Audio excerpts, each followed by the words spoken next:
iHeartRadio Broadway, driven by Mercedes-Benz. Well, I must say, I mean, last year when I was asked to be the host, it was such an honor to be able to do this, and for so many obvious reasons, but to be able to see a Broadway celebrating Juneteenth, like really, I mean, technically the end of slavery in the United States, and really celebrating that as a Black man living in this world is something that is just so prideful. So honestly, I remember when they asked me, I was like, really?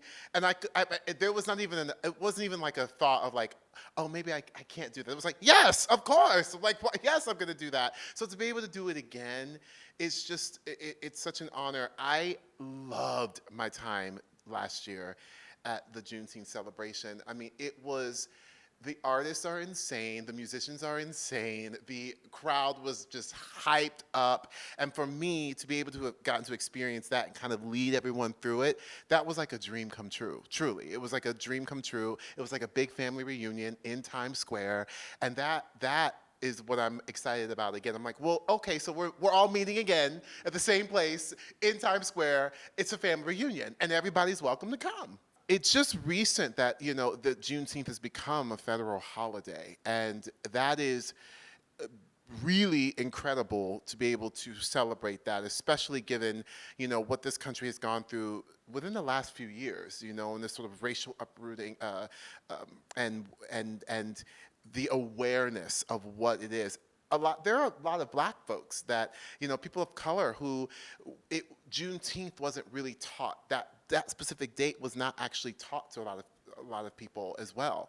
And so for us to also learn our history and really what that is and why it's so important, and really going back to the why, right? And why it's important for us, I think, is not only Black history, it's American history. So because of that, we all should be wanting to understand why it's important. For me, it's pretty obvious. I mean, my ancestors were freed. They were that, and that is, so for me to be able to stand in, my authentic light as a Black man in this world, in the Broadway community, which is a community I hold so near and dear to my heart. I have been a #theater nerd since I was a little boy. So to be able to combine both of these worlds with something so iconic and monumental and important as Juneteenth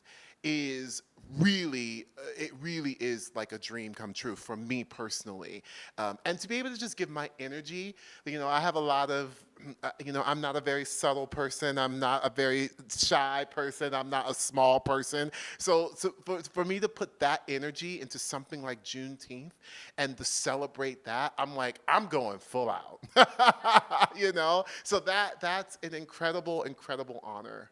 The audience can really expect Black excellence, okay? Like really, we'll start with there. But what's so awesome about it is like, yes, there are amazing performers. Yes, the musicians it's a live band, right? And the most incredible musicians are playing live for these incredible artists.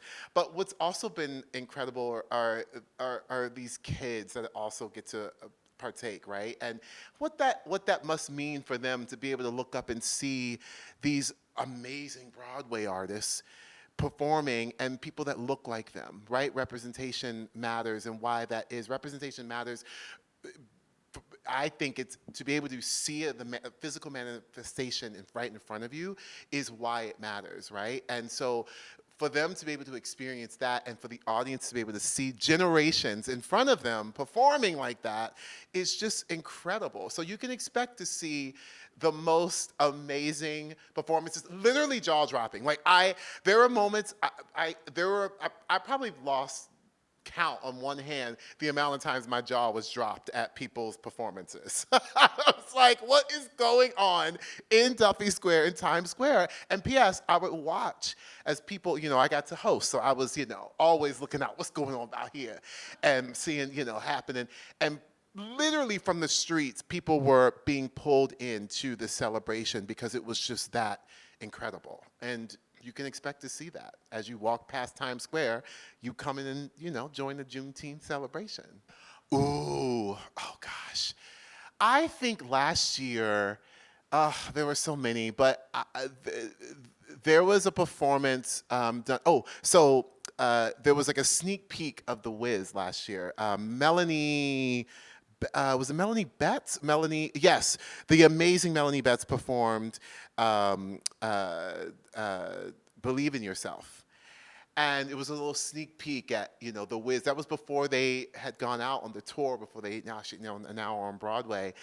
And it just brought the house down. It brought Times Square to its feet. Everyone was just like, oh my gosh, what is going on?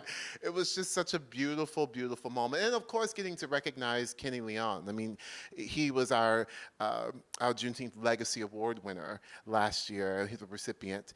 And it was an honor to get to see him and just, pay homage and respect to such an amazing director, and really like theater giant.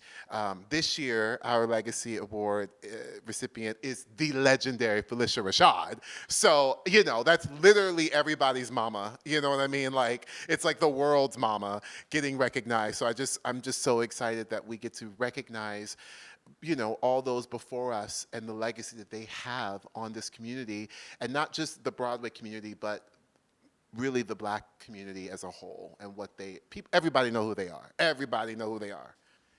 So, the genie he's basically like the host of Aladdin, and, really driving the ship. And what's amazing is, the genie is love, light, and laughter. Like, that is who the genie is, this unapologetic being that stands for and represents love, light, and laughter. So for me, as a queer Black man in this community, in a leading role, backed by one of the biggest giant entertainment companies in the world, to combine that with what Juneteenth means and what the league has been able to do with Broadway Celebrates Juneteenth and its initiative Back to Broadway is so cool, because it's to be able to see a Black man with a smile on his face. What we're used to is not probably that image, and so when I say Black excellence, I really say that in the most.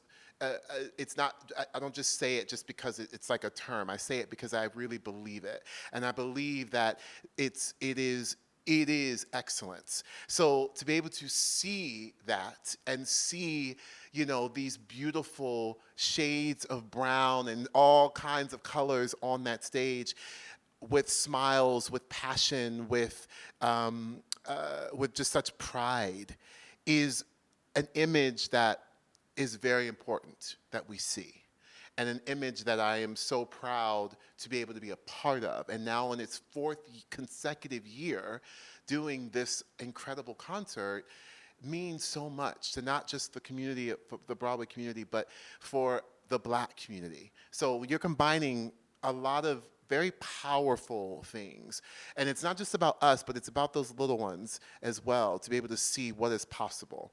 So that to me is where I feel like it comes down to some real, some real passion, some real stuff, and why it means so much to me. For me, it's an incredible thing to be able to give back, and it's so important for our young artists, our young people, to be able to find themselves and see themselves in representation. It goes back literally to the beginning for me. It was a full circle moment. I'm this little chubby chocolate boy from Orlando, Florida, and came to New York City when I was in 9th grade to see my first Broadway show with my theater group. There I was at the Palace Theater, and I got to see Beauty and the Beast. We literally got off the plane at, I think, about 2 o'clock, and we were seeing the show that night. It was a Saturday, 8 o'clock show, and we all got changed. We went to see Beauty and the Beast. We were there. I will never forget the seat I was sitting in and the row I was in, and we saw the show. The big, iconic Be Our Guest number starts, and I could not take my eyes off of this one chocolate man in the ensemble who happened to be a dancing spoon. And at that moment, I thought, oh my God, I could be the spoon.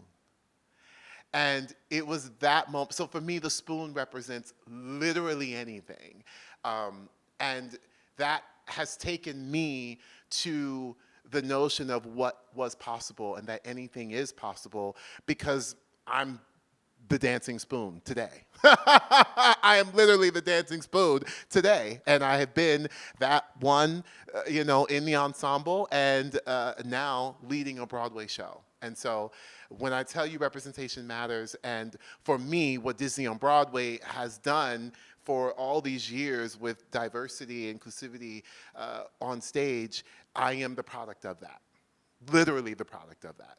It is at 11 a.m., come rain or come shine. We will be in Duffy Square, in Times Square, and we are going to be ready. So it's there, and it's all over, but you can go to www.diversity.broadway for information. And other than that, you just get your booty there at 11 a.m., okay? To be ready, to be entertained, and to be inspired by what is going to come. There's over 35 amazing Broadway performers, and I know the list of people.